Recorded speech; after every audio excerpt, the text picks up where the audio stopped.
இந்த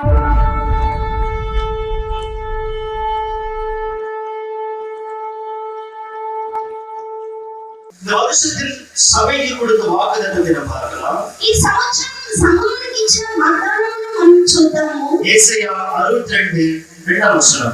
యేసయ్యా 62 2వ వచనము. வாசிக்கலாம். జనముల నీ నీతి కర్మలను జనங்கள் నీతి కర్మలను రాజులందరూ ఈ మహిమను చూచెదరు. ఆమేన్. యెహోవా నీకు పేరు ஆமென். தமிழ் வாசிக்கலாமே. தமிழ் வாசிங்க. தமிழ் வாசிங்க இல்லையா? சரி, தமிழ் வாசிங்க. சத்தமா வாசிங்க. ஜாதிகள் உன் நீதியையும் சகல ராஜாக்களும் உன் மகிமையையும் காண்பார்கள்.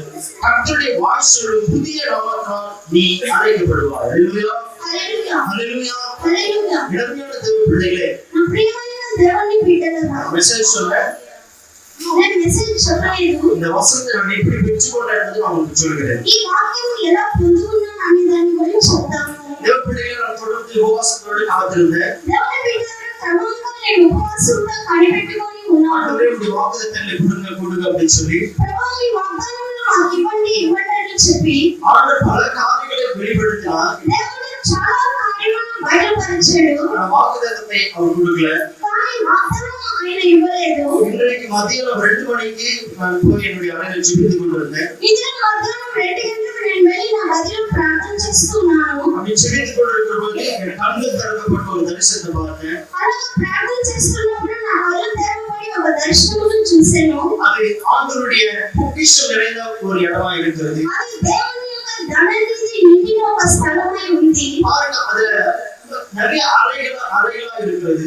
అక్కడ చాలా గదిలుగా ఉంది. நிறைய புத்தக சுருள்கள் அதுல வைக்கப்பட்டிருக்கிறது. అక్కడ చాలా పుస్తకాలను చుట్టి పెట్టినట్టుగా అక్కడ కనిపించింది.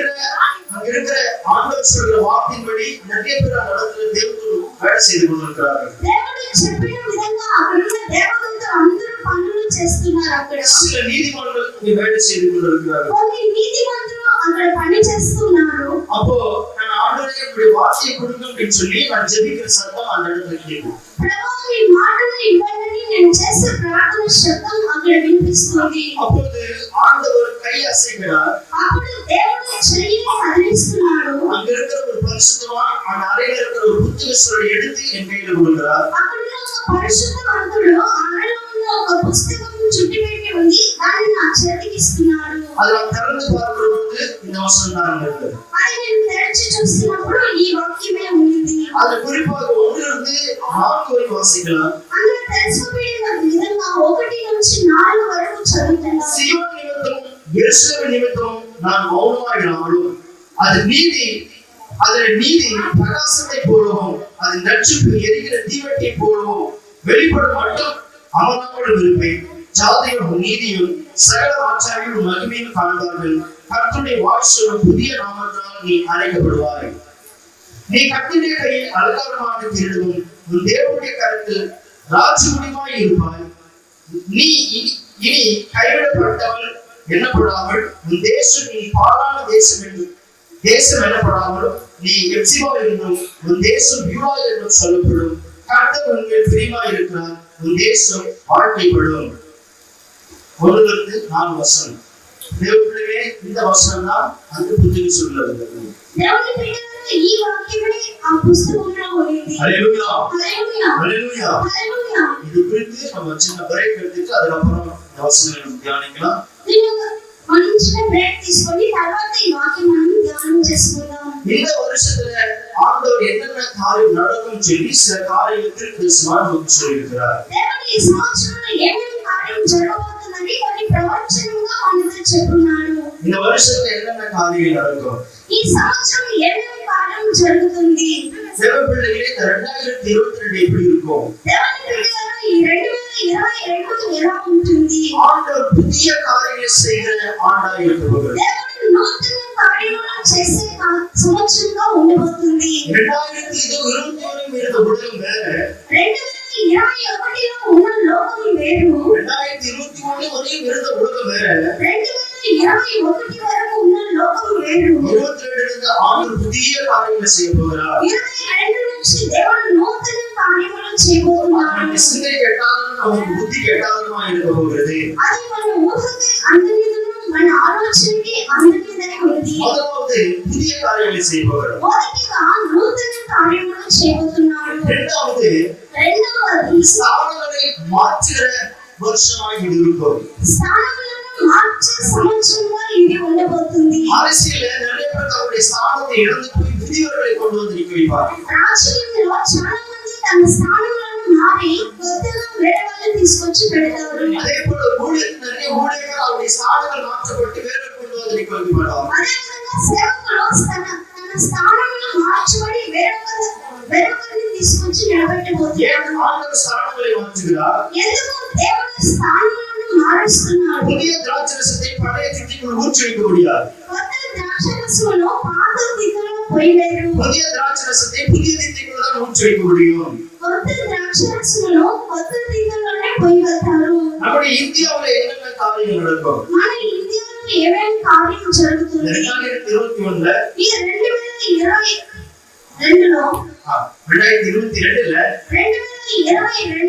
தேவ பிள்ளைகள அரசியல் அநேக விதமான மாற்றங்கள் நடக்கும். దేవుని బిడ్డల రాజకీయంలో అనేక రకాలైన మార్పులు వస్తుంది. குறிப்பா நார்த் இந்தியாவுல நிறைய கலவரங்கள் நடக்கும். తెలుసుకోబడిన విధంగా నార్త్ ఇండియాలో చాలా కలవరములు వస్తుంది.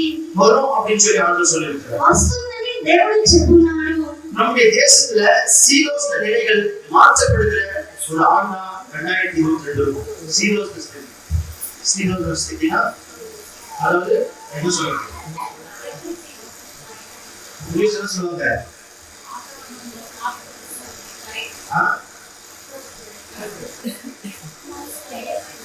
சீலோஸ் ஸ்திதியா தெரியல. யார் சொல்லுது? நான் சொல்றேன். மாதவன்னா இங்கிலீஷ்ல சொல்லுவாங்க. பிரைவேட்டா அட்மாஸ்பியரா சரி ஏதோ நீங்க ஞாபகம் வச்சுங்க. இந்த வருஷத்துல இந்தியாவுடைய இந்த சீரோஸ் ஸ்திதி மாற்றப்படுகிற ஒரு காரியத்தை நீங்க பாப்பீங்க.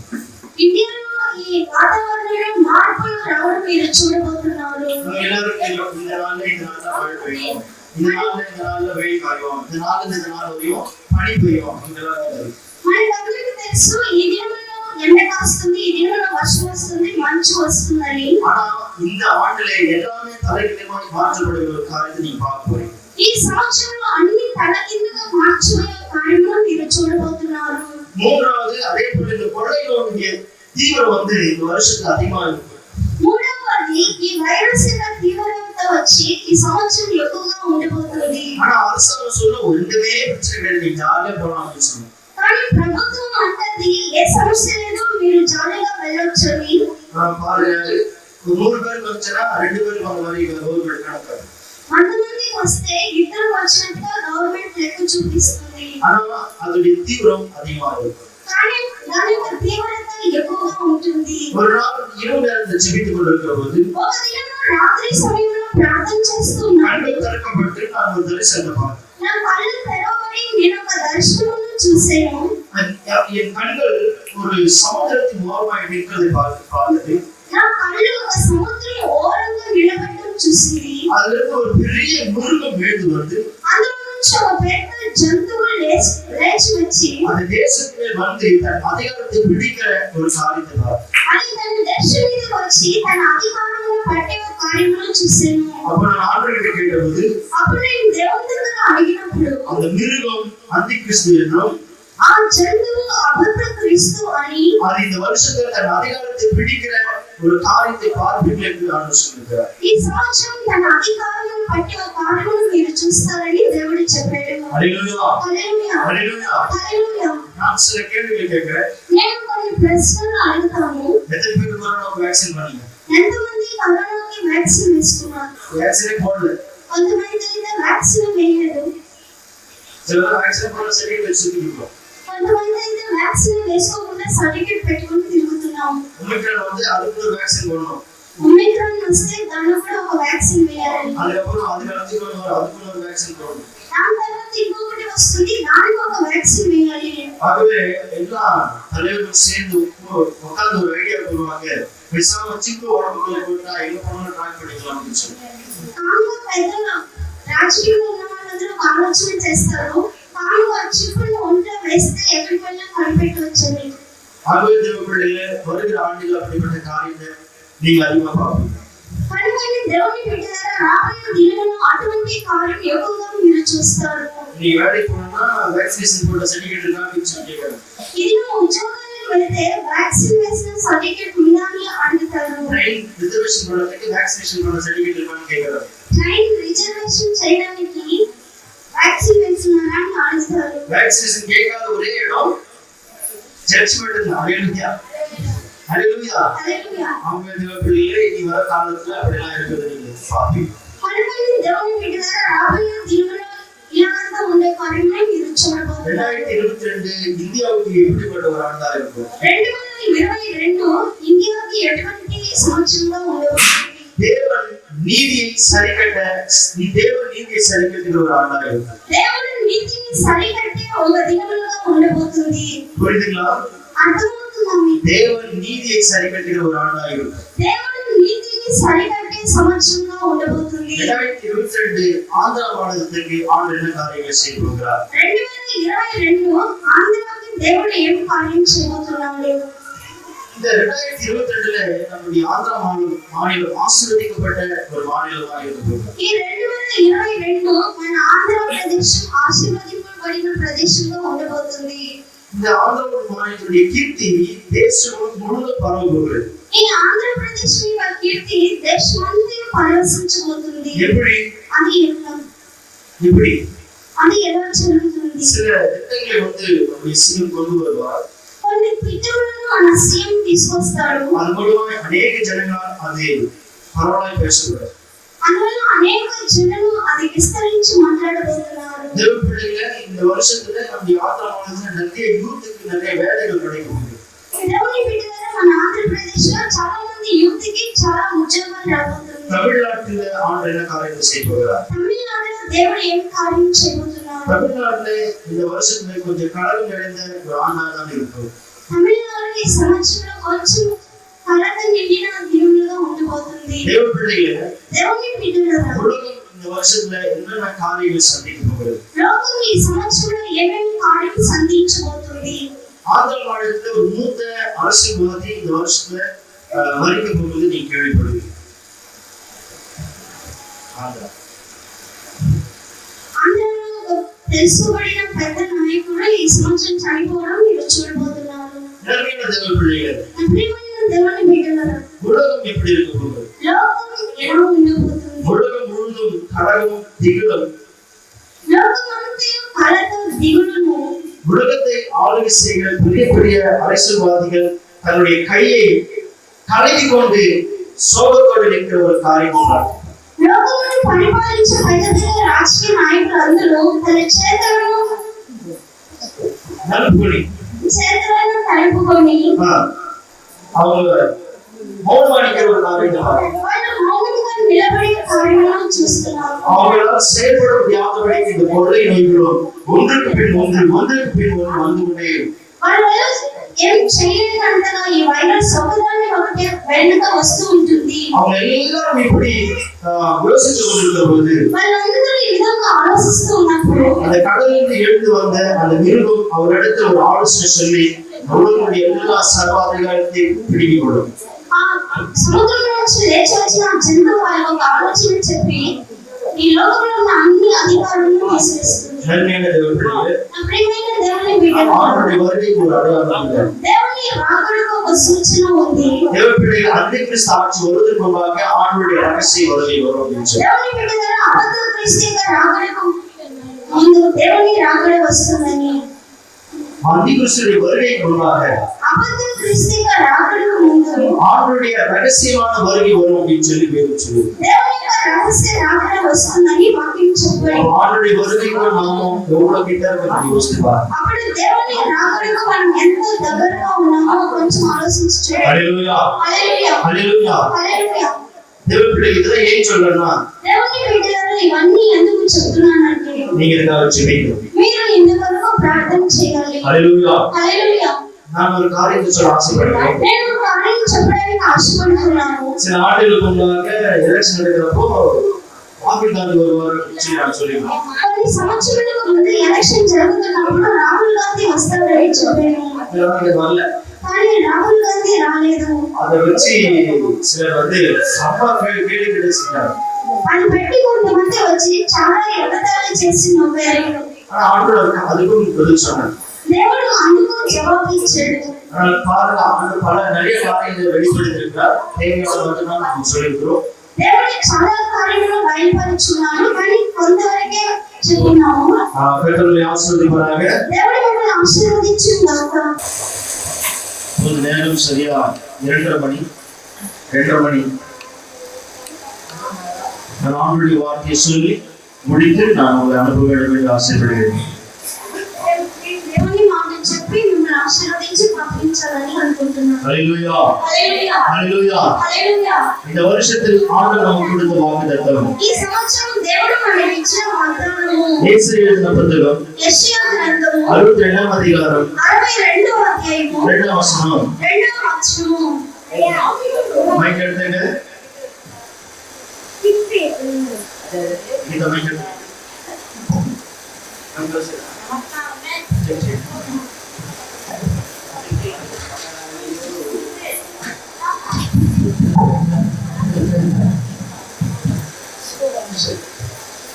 வாசிக்கலாம் வசனத்தை. చదువుకుందాం వాక్యమును. జాతిகள் நீதியையும் ஜாதிகள் உன் நீதியையும் சகல ராஜாக்களும் மகிமையை காண்பார்கள். சகல ராஜாக்களும் உன் மகிமையை காண்பார்கள். கர்த்தருடைய வாய் சொல்லும். கர்த்தருடைய வாய் சொல்லும். புது நாமத்தால் நீ அழைக்கப்படுவாய். புதிய நாமத்தால் நீ அழைக்கப்படுவாய். ஹல்லேலூயா. ஹல்லேலூயா. ஹல்லேலூயா. హల్లెలూయా. அருமையான தேவ பிள்ளைகளே, నా ప్రియమైన దేవుని బిడ్డలారా, கர்த்தருடைய கையில் அலங்காரமான கிரீடமும் నువ్వు దేవుని చేతిలో అలంకారమైన உன் కిరీటమును, தேவனுடைய கரத்தில் ராஜமுடியுமாய் இருப்பாய். నీ దేవుని యొక్క హస్తములో 3వ வசனம். நீ இனி கர்த்தருடைய கையில் அலங்காரமான கிரீடமும் உன் தேவனுடைய கரத்தில் ராஜமுடியுமாய் இருப்பாய். இனி நீ கைவிடப்பட்டவன் எனப்படாமலும் உன் தேசம் பாழான தேசம் எனப்படாமலும் நீ எப்சிபா என்றும் உன் தேசம் மியூலா என்று சொல்லப்படும். கர்த்தர் உன்மேல் பிரியமா இருக்கிறார். உன் தேசம் வாழ்க்கைப்படும். உன் தேசம் வாய்க்கப்படும். ஹல்லேலூயா. ஹல்லேலூயா. ஹல்லேலூயா. ஹல்லேலூயா. அருமையான தேவ பிள்ளைகளே, నా ప్రియమైన దేవుని బిడ్డలారా, 2022 ஆண்டிலே ஆண்டவர் நம்மோடு கூட இந்த வார்த்தையை பேசியிருக்கிறார். ఈ 2022లో దేవుడు ఈ మాటతో మనతో మాట్లాడి ఉన్నాడు. சீயோன் நிமித்தம் எருசலேம் நிமித்தம் நான் மௌனமாயிராமல். முதல் வசனம். సియోను నీ నీతి సూర్యకాంతి వలె కనబడు వరకు. சீயோன் நிமித்தம் எருசலேம் நிமித்தம் நான் மௌனமாயிராமல். அது நீதி பிரகாசம். நீ மௌனமாக ఉండను. அது நீதி பிரகாசத்தை போலவும் அது நட்சத்திர எரிக்கிற தீவட்டியை போலவும் வெளிப்படும் மட்டும் அமராமலும் இருப்பேன். இளமையான தேவ பிள்ளைகளே, నా ప్రియమైన దేవుని బిడ్డలారా, ஏசாயா எழுதின புத்தகத்துல యెషయా గ్రంథంలో 62వ அதிகாரத்தில் ஆண்டவர் நம்மோடு கூட வாக்குத்தத்தத்தை கொடுத்திருக்கிறார். 62వ అధ్యాయంలో దేవుడు మనతో కూడా వాగ్దానం చేస్తున్నాడు. ஏசாயா ஒரு பெரிய தீர்க்கதரிசி. యెషయా ఒక పెద్ద ప్రవక్త. வேதத்தை நம்ம பிரிக்கிற பொழுது, బైబిల్ని మనం తీసుకున్నప్పుడు, வேதத்தை நம்முடைய அதாவது நம்ம அண்டர்ஸ்டாண்ட் பண்ணிக்கிறதா நம்ம பிரிக்கிற பொழுது, వాక్యమును మనం అర్థం చేసుకునే విధంగా ఏర్పరుస్తున్నప్పుడు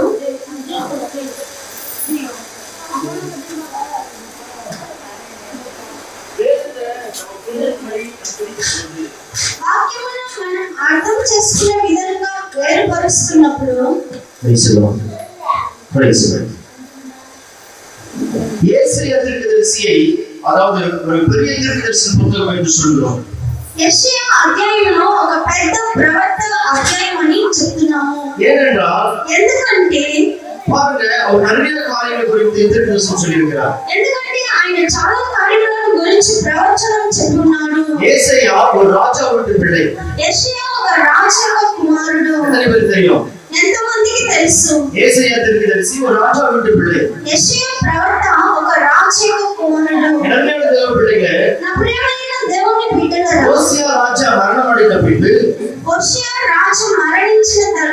தேசத்துல என்ன நடக்குமோ என்று தேவனிடத்துல அறிந்து கொள்ளும்படி அவர் காத்திருந்து ஜெபிக்கிறார். దేశంలో ఏం జరుగుతుందో తెలుసుకోవడానికి దేవుని సన్నిధిలో ఆయన కనిపెట్టి ప్రార్థన அப்படி చేస్తున్నారు. ஜெபிக்கிற போதுதான் இந்த ஏசாயா தீர்க்கதரிசன புத்தகம் ஆரம்பிக்கிறது.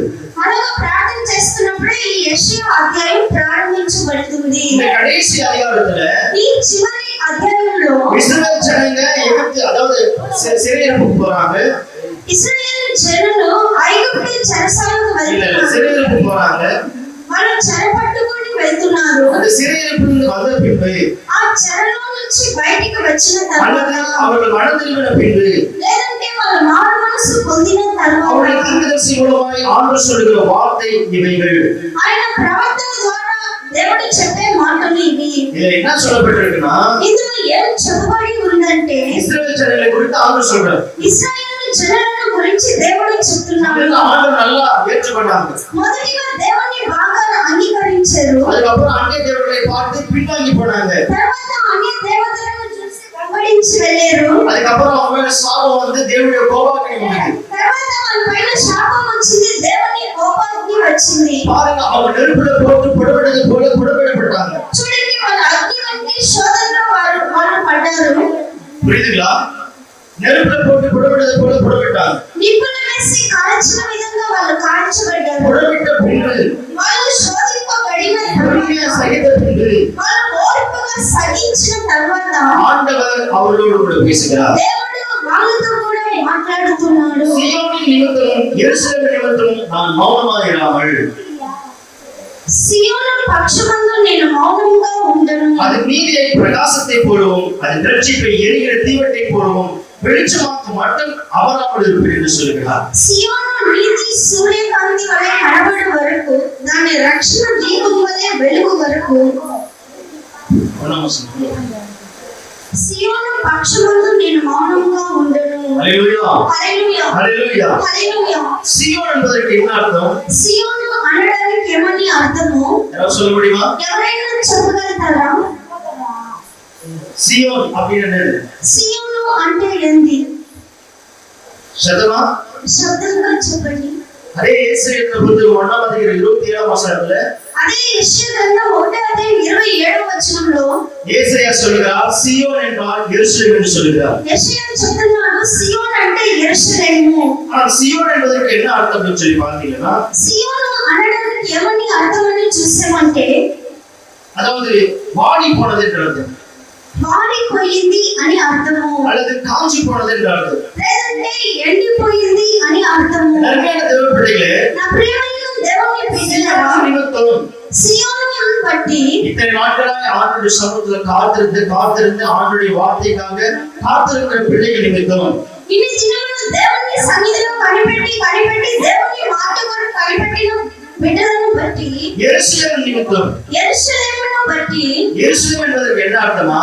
యెరూషలేము అనడానికి ఏమని అర్థం అంట? அமைதலான போதனை என்று அர்த்தமா? அமைதலான போதனை, அமைதலான போதனை இல்ல நான் சொல்றேன், அமைதலான போதனை. ఒక కాముగా ఉండే ఒక బోధన అని అర్థం. எருசலேம் என்பதற்கு அமைதியான போதனை என்று அர்த்தம். యెరూషలేము అనడానికి ఒక సైలెంట్ గా ఉండే బోధన అని అర్థం. பாருங்க, சீயோனான என்ன அர்த்தம்?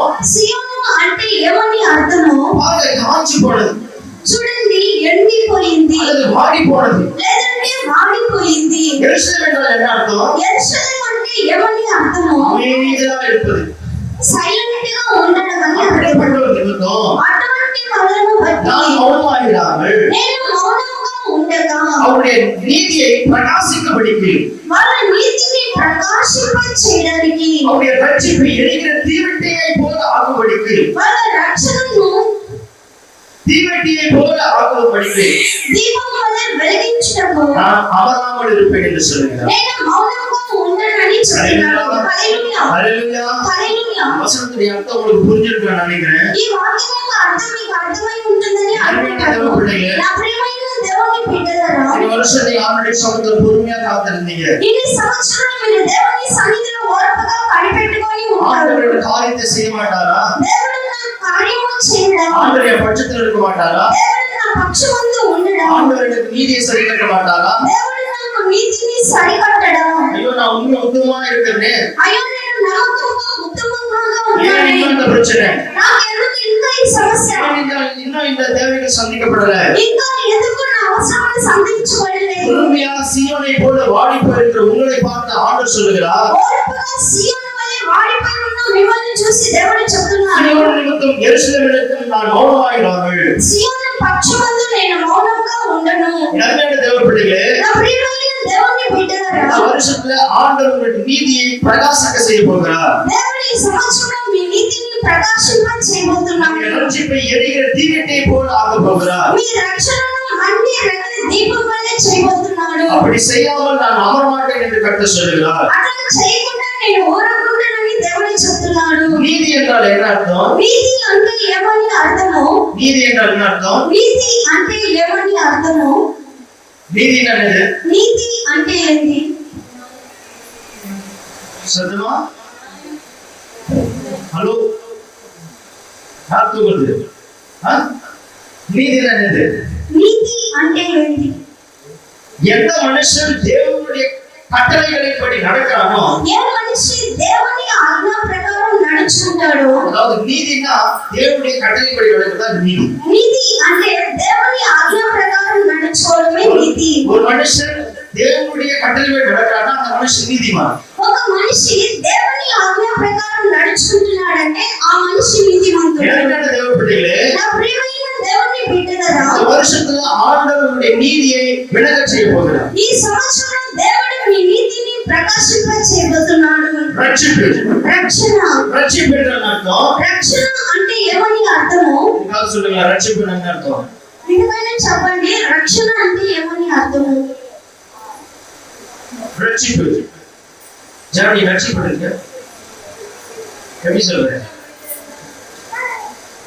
சரி, இது பழைய பாட்டு காலத்துல ரட்சிப்பு. రక్షణ అంటే ఏమని? இளமையான தேவ பிள்ளைகளே, నా ప్రియమైన దేవుని బిడ్డలారా, ரட்சிப்பு என்றால் பாதுகாப்பு, రక్షణ అంటే కాపుదల, ரட்சிப்பு என்றால் அரவணைப்பு, రక్షణ అంటే చేర్చుకోవడం, ரட்சிப்பு என்றால் ஒருவன் இன்னொரு மனுஷன் மேல் காண்பிக்கிற அன்பு. రక్షణ అంటే ఒక మనిషి ఇంకొక మనిషి పైన చూపించే ప్రేమ. இந்த வருஷத்துல ஆண்டவர் மேல வச்சிருக்கிற அன்பை எரிகிற தீவெட்டியை போல எல்லா ஜனங்களும் பார்க்கும்படி ஆண்டவர் செய்ய போகிறார். దేవుడు ఈ సంవత్సరం మీ మీద పెట్టుకున్న ప్రేమను అందరూ చూసే విధంగా దీపం వలె వెలిగించుకుంటున్నాడు. హల్లెలూయా, ஹல்லேலூயா. హల్లెలూయా. அது ஆண்டவர் நமக்கு கொடுத்த வாக்குத்தத்தம் 2 வசனம். అందులో దేవుడు మనకి ఇచ్చిన వాగ్దానము 2వ వచనము, ஜாதிகளும் நீதியையும் జనములు నీ నీతిని சகல ராஜாக்களுக்கும் மகிமையும் காண்பார்கள். கர்த்தருடைய வாய் சொல்லும் புதிய நாமத்தால் நீ அழைக்கப்படுவாய். రాజులందరూ నీ మహిమను చూచెదరు.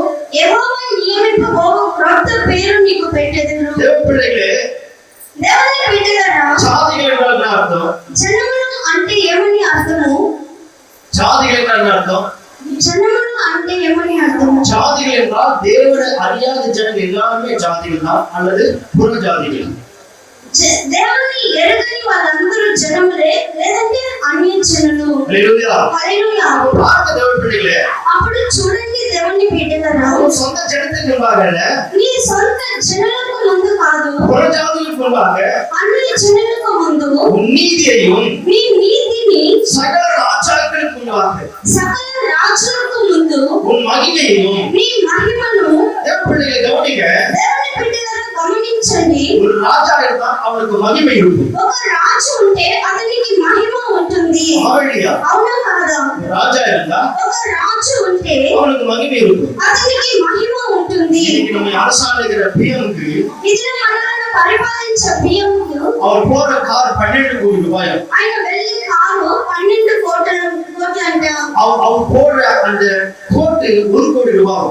ఆయన వేసుకునే ఆ కోటు 1 కోటి రూపాయలంట. அவர் பாய் வச்சிருக்கிற பேனா 17 லட்சம் ரூபாய்.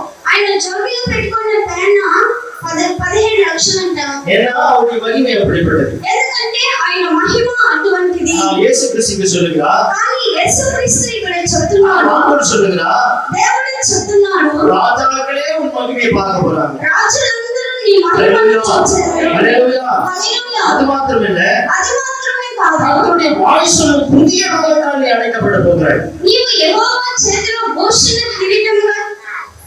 நீங்க 2వ வசனம் கர்த்தருடைய வாய்ஸ் புதிய நாமத்தாலே அழைக்கப்பட போகிறது. క్రొత్త పేరు నీకు పెట్టబడును. ஹalleluya హల్లెలూయా ஹalleluya. హల్లెలూయా. ஆண்டவர் புதிய நாமத்தை நமக்கு கொடுத்து அழைக்க போகிறார். దేవుడు క్రొత్త నామమును నీకు పెట్టి పిలువబోతున్నాడు. உதாரணம் சொல்றேன். 3 ఉదాహరణలు చెప్తాను. நான் சீக்கிரம் முடிக்க தேவப்படியில் ஆசைப்படுகிறேன். నేను త్వరగా ముగించడానికి ఆశపడుతున్నాను. దేవుడు ஜாதிகள் நீதியையும் జనులు నీ నీతిని பழையற்பாட்டு காலத்துல పాత నిబంధన కాలంలో தேவப்பிள்ளைகளே அங்கே யாக்கோபு என்ற ஒருவன் இருந்தார். దేవుని బిడ్డలలో అక్కడ యాకోబు అనే ఒక మనిషి ఉన్నాడు. அவன் அவனுடைய தகப்பனிடத்தில் ஆசீர்வாதத்தை வாங்கி கொண்டு అతడు తన తండ్రి దగ్గర ఆశీర్వాదములను పొందుకొని மாமனார் வீட்டுக்கு போயிட்டார். మామగారి ఇంటికి వెళ్తున్నాడు. அங்கே கஷ்டப்பட்டார். అక్కడే కష్టపడుతున్నాడు. தேவப்பிள்ளைகள் அவனுக்கு ஒரு குமாரனை கொடுத்தார். దేవుని బిడ్డలలో అతనికి దేవుడు ఒక కుమారుడును ఇచ్చాడు. அவன் பேர் యేసేப்பு. అతని పేరు యేసేపు. இரண்டாவது தேவப்பிள்ளைகளே నా ప్రియమైన దేవుని బిడ్డలారా, యేసేப்பு அந்நிய தேசத்தில் விற்கப்படுகிறார். యేసేపు అన్య దేశంలో అమ్మబడుతున్నాడు. பாருங்க அந்த இடத்துல அடிமையா இருக்கிறார். చూడండి, ఆ స్థలంలో బానిసడుగా ఉన్నాడు. அப்படிப்பட்ட நேரத்திலையும் అటువంటి సమయంలోనూ యేసేப்புடைய நீதி புறஜாதிகள் அறிந்து கொள்ளபடி ஆண்டவர் செய்தார். యేసేపు యొక్క నీతి అన్య జనులు తెలుసుకున్న విధంగా దేవుడు చేస్తున్నాడు. அவர் என்ன செய்தார்? அவரு అట్లా ఆయన ఏం చేశాడు? பாருங்க அவர் கூட இருந்த சகோதரர்கள் எல்லாரும் அவரை ஏமாத்தினாங்க. చూడండి, కూడా ఉన్న సహోదరులు అందరూ అతన్ని ఏమారుస్తున్నారు. ஏமாத்திட்டாங்க ఏమారుస్తున్నారు. ஏமாத்திட்டாங்க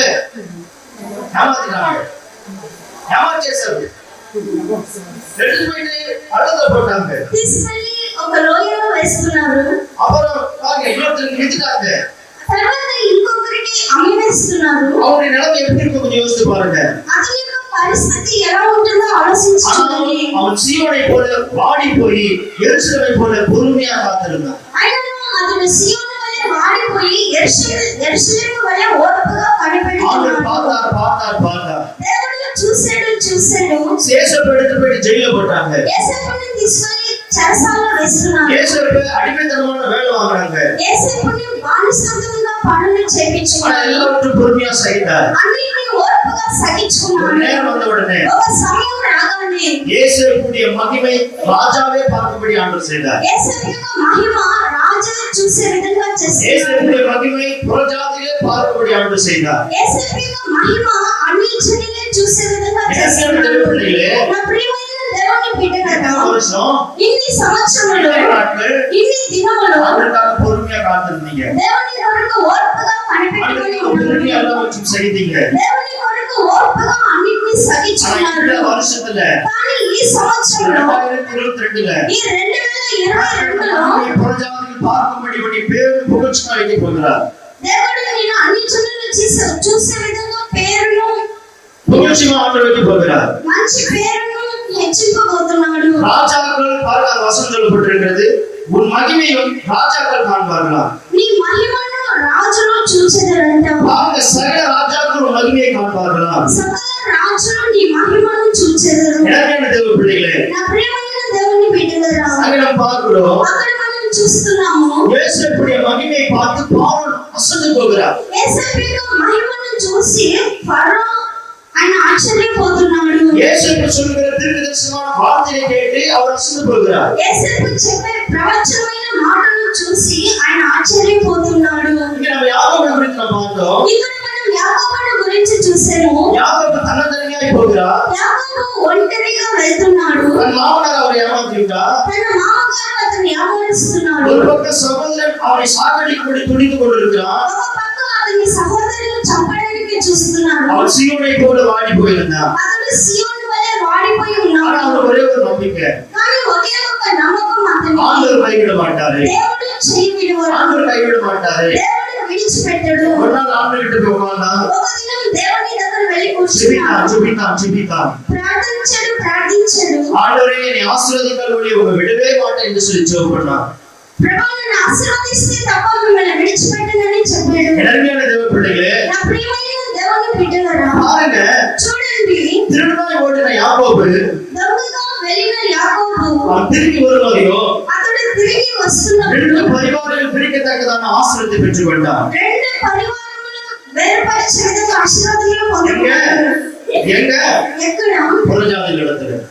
అన్య జనుల మధ్య. அவன் வருகிற பொழுது అతడు వస్తున్నప్పుడు அந்த தேசத்தின் ராஜாக்களே பயந்தார்கள். ఆ దేశం యొక్క రాజులు భయపడ్డారు. அருமையான தேவ பிள்ளைகளே, నా ప్రియమైన దేవుని బిడ్డలారా, யாக்கோபுக்கு ஆண்டவர் புதிய நாமத்தை கொடுக்கிறார். యాకోబుకి దేవుడు కొత్త నామమును ఇస్తున్నాడు. இனிமேல் யாக்கோபு என்று சொல்லாமல் ఇక మీదట యాకోబు అని இஸ்ரவேல் என்று చెప్పకుండా அழைக்கப்படுவாய் என்று சொல்கிறார். నీవు ఇశ్రాయేలు అని పిలువబడతావు. హల్లెలూయా, హల్లెలూయా. హల్లెలూయా. அருமையான தேவ பிள்ளைகளே, నా ప్రియమైన దేవుని బిడ్డలారా, இந்த வருஷத்துல நீங்க இழந்து போன எல்லாவற்றையும் திருப்பி பெற்றுக்கொள்ள போறீங்க. ఈ సంవత్సరంలో మీరు కోల్పోయిన అన్నిటిని తిరిగి இந்த పొందుకోబోతున్నారు. வருஷத்துல உங்களை விட்டு கடந்த வருஷங்கள்ல உங்களை விட்டு கடந்து போனது எல்லாம் இந்த வருஷத்தை ஆண்டு எல்லாவற்றையும் உங்களுக்கு கொடுக்க போகிறார். గడిచిన సంవత్సరం మీరు కోల్పోయిన వాటన్నిటిని దేవుడు సమకూర్చి ఇవ్వబోతున్నాడు. அங்கே வசனத்தை பாருங்களா, అక్కడ వాక్యమును చూద్దాం. 4 வசனத்தை 3 வசனத்தை வாசிக்கலாம். 3వ వాక్యం చదువుకుందాము. యెహోవా చేతిలో நீ கர்த்தருடைய கையில் அலங்காரமான கிரீடமும் உன் தேவனுடைய கரத்தில் ராஜ்யமுடியுமாய் இருப்பாய்.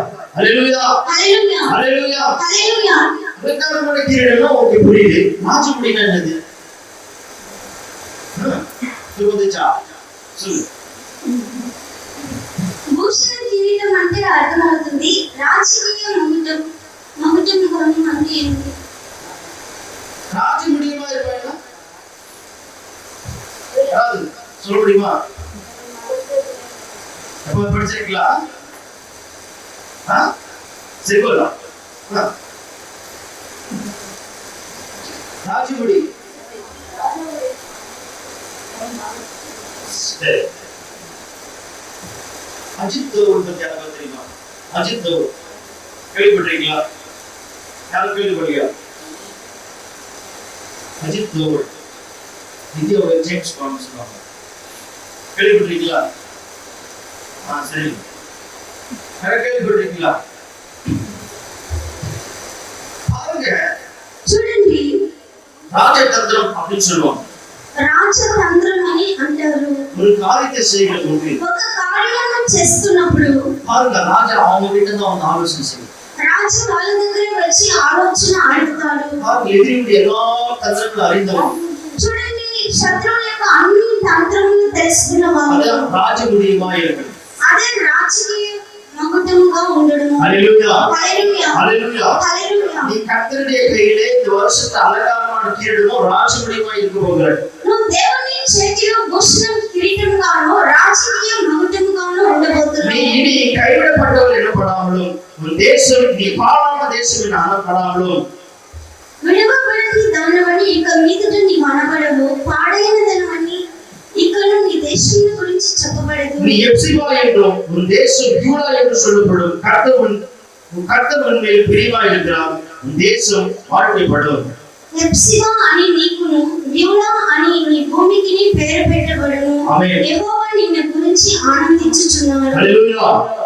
எப்சிபா யாராவது இருக்காங்களா? ఎప్సిబా ఎవరైనా ఉన్నారా? எப்சிபா என்ன அர்த்தம்? ఎప్సిబా అంటే ఏమని అర్థం? உங்க மம்மி தான் கேட்கணும் எப்சிபா என்ன அர்த்தம். ஏன்னா அவங்க பேர் வச்சுட்டு. ஆமென், ஹல்லேலூயா. హల్లెలూయా. தேவனுக்கு பிரியமானவள் என்று அர்த்தம். దేవునికి ప్రియమైన వాళ్ళని అర్థము. யூடா యూదా అంటే பவித்திரம். அப்புறம் அப்படி போட்டுருக்கா பைபிள்ல கீழே. யூதான்னா యూదా అంటే தேவனுக்கு அலங்காரமானவள் என்றார். దేవునికి అలంకారమైనది అని అర్థం. ஹல்லேலூயா, హల్లెలూయా, ஹல்லேலூயா. హల్లెలూయా. அப்ப பாருங்க தேவ பிள்ளைகளே, అప్పుడు చూడండి, దేవుని బిడ్డలారా, ஆண்டவர் இந்த வருஷத்துல உங்க நீதியை விளங்கச் செய்ய போகிறார். దేవుడు ఈ సంవత్సరంలో మీ నీతిని ప్రకాశింప చేయబోతున్నాడు. ஏன் இந்த வார்த்தை ஆண்டவர் கொடுக்கிறார்? ఎందుకు ఈ వాగ్దానం దేవుడు ఇస్తున్నాడు? இந்த வருஷம் நம்ம ஒரு சோதனைக்குள்ள இருக்கோம். ఈ సంవత్సరంలో మనం ఒక శోధనలో ఉన్నాము. ஒரு பிரச்சனையோடு ஒரு பாடுகளோடு கடந்து வந்தோம். ఒక సమస్యతో ఒక శ్రమతో గడిచి వచ్చాను. ஆண்டவர் சொல்லுகிறார், కానీ దేవుడు చెప్తున్నాడు, நீ இந்த வருஷம் கஷ்டப்பட்டல்ல, నువ్వు ఇన్ని సంవత్సరాలు కష్టపడి இந்த ఉన్నావు வருஷம் కదా, பாடுகள் பட்டல்ல, ఇన్ని సంవత్సరాలు శ్రమలు అనుభవించావు அதை కదా, நிமித்தம் అందును బట్టి நீதியை ஜாதிகளுக்குள்ளும் నీ నీతిని జనముల మధ్యలో உன் மகிமை ராஜாக்களுக்குள்ளும் விளங்கச் செய்யும்படி நான் அமர மாட்டேன் என்று சொல்லுகிறேன். నీ మహిమను రాజుల మధ్యలో తెలియపరిచేంత వరకు నేను ఊరుకుంటానని చెప్తున్నాను. హల్లెలూయా, హల్లెలూయా, ஹல்லேலூயா. హల్లెలూయా. அருமையான தேவ பிள்ளைகளே, నా ప్రియమైన దేవుని బిడ్డలారా, நீங்க இந்த நாள் மௌனமா காத்திருந்தீங்க. మీరు ఇన్ని దినములు మౌనంగా இதெல்லாம் కనిపెట్టుకున్నారు. ஆண்டவருடைய பொறுமையா ஜெபம் பண்ணிட்டு இருந்தீங்க. ఇన్ని దినములు దేవుని సన్నిధిలో ఓర్పుగా ప్రార్థిస్తూ ఉన్నారు. அதனுடைய பலனை இந்த வருஷத்துல நீங்க அனுபவிக்க போறீங்க. దాని యొక్క ఫలము ఈ సంవత్సరం ஹalleluya ஹalleluya ஹalleluya హల్లెలూయా. ఈ பலனை இந்த வருஷத்துல நீங்க அனுபவிக்க போறீங்க. దాని యొక్క ఫలితం ఈ సంవత్సరం మీరు అనుభవించబోతున్నారు. நான் மறுபடியும் சொல்லுகிறேன், నేను మళ్ళీ చెప్తున్నాను, நான் ஜெபித்துக் கொண்டிருந்தேன். నేను ప్రార్థన చేస్తున్నాను. ஆண்டுடைய அந்த அறைக்கு ஆண்டு கொண்டு போனா ఆ గదిలోనికి దేవుడిని తీసుకొని వెళ్ళాడు. அங்க நிறைய பேர் வேலை செய்து கொண்டிருக்கிறாங்க. అక్కడ చాలా మంది పనులు చేస్తున్నారు. அங்க இருக்கிற ஒரு பரிசுத்தவான் கிட்ட ஆண்டு ஒரு செய்தியை காண்பிக்கிறார். అక్కడ ఉన్న పరిశుద్ధవంతులు ఉన్నారు. వాళ్ళ దగ్గర దేవుడు ఒక సైకిల్ చేస్తున్నాడు. நிறைய புத்தக சுருள்கள் அடிக்கப்பட்டிருக்கிறது. అక్కడ చాలా పుస్తకములు చుట్టుపెట్టి ఉంది. அதுல இருந்து ஒன்றை எடுத்து అందులో నుంచి ఒకటి తీసి அந்த பரிசுத்தவான் என் கையில ஒப்பு கொடுக்கிறார். ఆ పరిశుద్ధవంతుడు నా చేతికి ఇస్తున్నాడు. நன்மையான தேவ பிள்ளைகளே, నా ప్రియమైన దేవుని బిడ్డలారా, 2021 ఈ 2022 உலகத்தில் இப்படிப்பட்ட சம்பவம் நடக்க போகிறது. లోకంలో ఇటువంటి సంభవం జరగబోతుంది. ஆண்டவர் இப்படிப்பட்ட காரியத்தை நம்முடைய வாழ்க்கையில் செய்வேன் என்று வாக்குத்தத்தவர். దేవుడు మన జీవితంలో ఇటువంటి కార్యం చేస్తానని వాగ్దానం చేస్తున్నాడు. நாம் என்ன செய்ய வேண்டும்? మనం ఏం చేయాలి? நாம் என்ன செய்ய வேண்டும்? మనం ఏం చేయాలి? தேவ பிள்ளைகளே, இதனால் நீங்கள் பொறுமையோடு காத்திருந்தீங்க. దేవుని బిడ్డలారా, ఇన్ని దినములు మీరు ఓర్పుగా కనిపెట్టుకొని ఉన్నారు. பொறுமை இழந்து போயிருப்பாங்க, కొంతమంది ఓర్పును నశించిపోయి ఉంటారు, இழந்து போயிருப்பாங்க, కోల్పోయి ఉంటారు, பொறுமை இழந்து போயிருப்பாங்க. ఓర్పును కోల్పోయి ఉంటారు. ஆண்டவர் இந்த வருஷத்துல உங்க ஜெபத்துக்கு பதில் கொடுக்கிறதா இருக்கிறார். దేవుడు ఈ సంవత్సరం మీ ప్రార్థనకు జవాబిచ్చేవాడై ఉన్నాడు. ஹalleluya హల్లెలూయా, ஹalleluya. హల్లెలూయా. யாக்கோபுடைய நீதியை ஆண்டவர் விளங்கச் செய்யும்படி கிரியை செய்தார். యాకోబు యొక్క నీతిని తెలియపరిచే విధంగా దేవుడు చేశాడు. இயேசுவுடைய நீதியை ஆண்டவர் விளங்கச் செய்யும்படி கிரியை செய்தார். యేసు యొక్క నీతిని దేవుడు అందరికీ తెలియపరిచాడు. இரண்டான தேவ பிள்ளைகளே, నా ప్రియమైన దేవుని బిడ్డలారా, கைவிடப்பட்டவள் எண்ணப்படாமலோ கைவிடப்பட்டவள் எண்ணப்படாமல் 4 வசனம். విడవబడిన దానమని ఇక మీదకైనా నీ మనబడవు. கைவிடப்பட்டவள் எண்ணப்படாமலோ, విడవబడిన దానమని ఇప్పుడు ఎంచబడగా. கைவிடப்பட்டவள்னா స్త్రీ విడవబడిన వాళ్ళని அந்த காலத்துல மோசே நியாயப்பிரமாணம் என்ன சொல்லுதுன்னா, ఆ కాలంలో మోషే యొక్క ధర్మశాస్త్రం ఏం చెప్తుందంటే, ஒரு பெண்ணை கைவிடப்பட்டா ఒక స్త్రీని విడనాడితే அந்த பெண் ఆ స్త్రీ வாழ்க்கையை ஓட்டுவது மிகவும் கடினமான ஒரு காரியமா இருக்கு. తన జీవనను కొనసాగించడమే చాలా కఠినమైన సమస్యగా ఉంటుంది. அதாவது மறுமணம் பண்ணிக்கிறதுக்கே ரொம்ப கடினமான சட்டங்கள் இருக்கும்.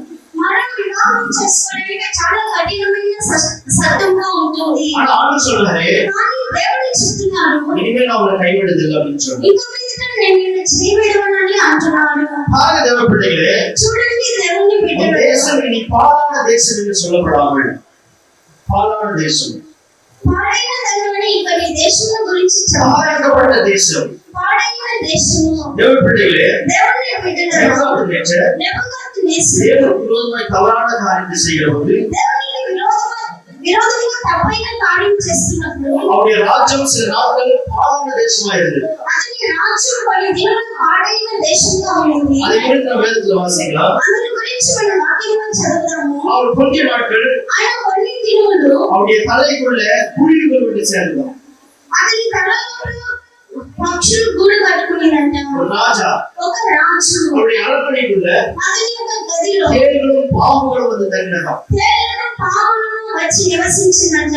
ஏன் தெரியுமா? ఎందుకో తెలుసా? ஆண்டவர் அவரை பாழாக்கும்படி செய்தார். దేవుడు వాళ్ళని పాడైన వాళ్ళుగా చేశాడు. ஒருவேளை நம்முடைய வாழ்க்கை கூட கொஞ்ச நாள் அப்படி இருந்திருக்கலாம். ఒకవేళ మన జీవితం ఇన్ని దినాలు అలా ఉండొచ్చు. ஆனா ஆண்டவர் சொல்றாரு, కానీ దేవుడు చెప్తున్నాడు, நீ பாலான தேசம் என்று எண்ணப்படாமலும் పాడైన దానివల్ల ఇక నీ దేశం గురించి చెప్పబడదు. எப்சிபா என்றும் உன் தேசம் யூதா என்றும் சொல்லப்படும்.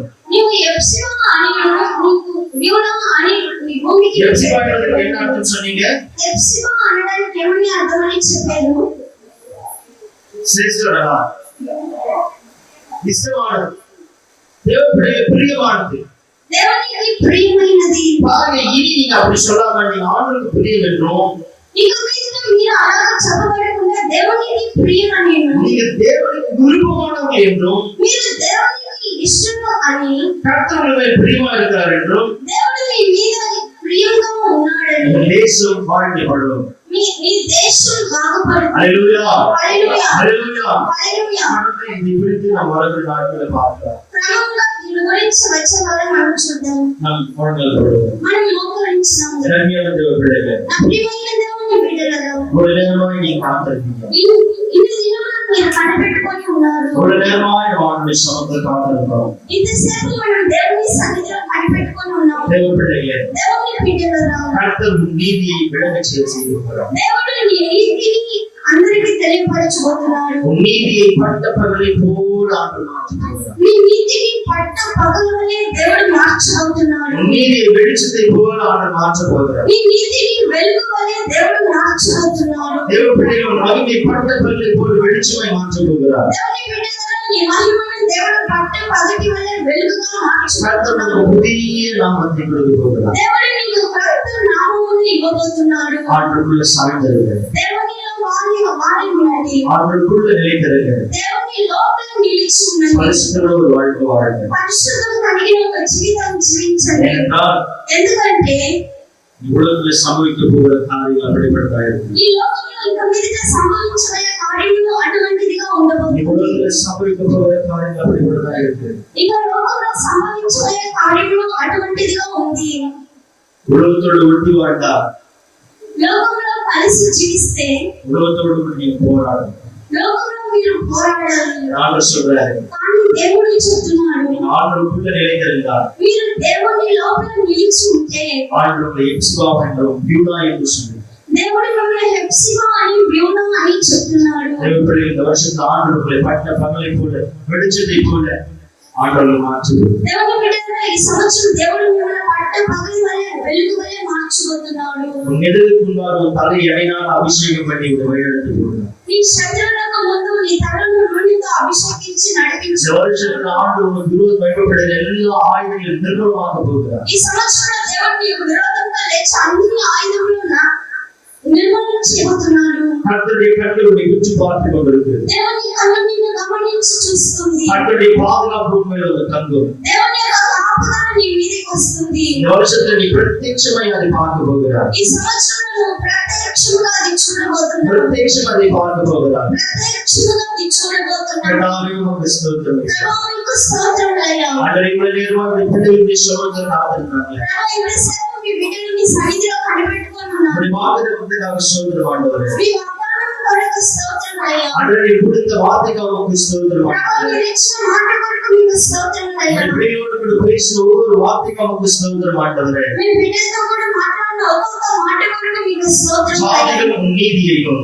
జనములు నీ నీతిని, சகல ராஜாக்கள் உன் மகிமையையும் காண்பார்கள். సకల రాజులు నీ మహిమను கர்த்தருடைய చూచెదరు. வாய் சொல்லும் புதிய நாமத்தால் நீ அழைக்கப்படுவாய். దేవుని యొక్క క్రొత్త నామం ద్వారా నువ్వు పిలువబడతావు. கர்த்தருடைய புதிய நாமத்தால் நீ அழைக்கப்படுவாய். దేవుని యొక్క క్రొత్త నామం ద్వారా నువ్వు పిలువబడతావు. கர்த்தாவே, இந்த வார்த்தைப்படி நீ கொடுத்த அதிகாரத்துடைய பிள்ளையை ஆசீர்வதிக்கிறார். ప్రభువా, ఈ మాట ప్రకారం మీరు ఇచ్చిన ఆజ్ఞ ప్రకారం మీ బిడ్డలను ఆశీర్వదిస్తారు. கடவுளை கடந்து போறாங்க சபா. ప్రభువా, ఇదిగో గడిచిపోతున్నారు. அவர் வீட்டுக்கு போய் சேர வரும் கர்மம் அவரோடு கூட இருக்கட்டும். మన ఇంటికి వెళ్ళి చేరేంత వరకు మీ హస్తం వారికి తోడుగా ఉంది. ஆண்டவரே, இந்த வார்த்தை பாத்திரவாளிகளா அவர்களை மாற்று. ప్రభువా, ఈ వాగ్దానములకు పాత్రలుగా వాళ్ళ இந்த మార్చండి. வருஷம் முழுவதும் கர்த்தாவே, நன்மையினாலும் கிருபையினாலும் உடைய பிள்ளையை முடிசூட்டும். ప్రభువా, ఈ సంవత్సరం అంతా మీ మేలుతో కృపతో వాళ్ళు నింపండి.